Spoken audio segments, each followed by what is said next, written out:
Overnight in Wallingford, the water was expected to crest. They got people out of there last night. News 8's Annie Rourke is there this morning. As it gets lighter, I'm sure you can see a lot more of the damage. Good morning, Annie.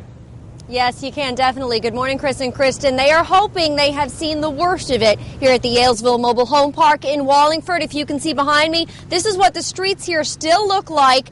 Now, this was after the Quinnipiac jumped its banks last night. It did crest overnight, so the water has receded a little bit at this point. But as you can see, there is ice on top of it, making it even more difficult to deal with this morning. Now, this was the scene last night. Firefighters had to use boats to get families here to safety. More than 80 homes were surrounded by the rushing waters from the Quinnipiac River.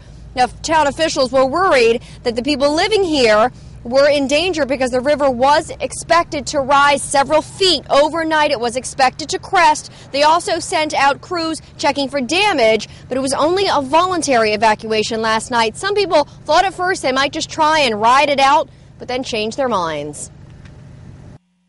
What made you change your mind?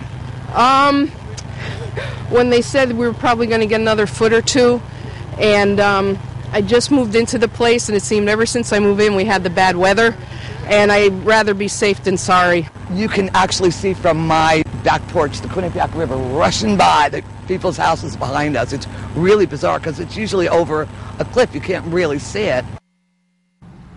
Now, the fire department spent the night checking on this area. They were checking for loose propane tanks, for electrical hazards, water level changes, all that you have to deal with when you have flooded streets and homes like this. Now, this has happened many times in this area. They do often get water from the Quinnipiac. It is not usually quite this bad. It was a combination of that hard driving rain and the snowpack that just made conditions here that much worse. And again, this morning, they are dealing with ice on top of it. So they are hoping that, of course, now that the sun is up with the temperatures hopefully rising, that this will improve shortly. Live in Wallingford, I'm Annie Rourke, News 8.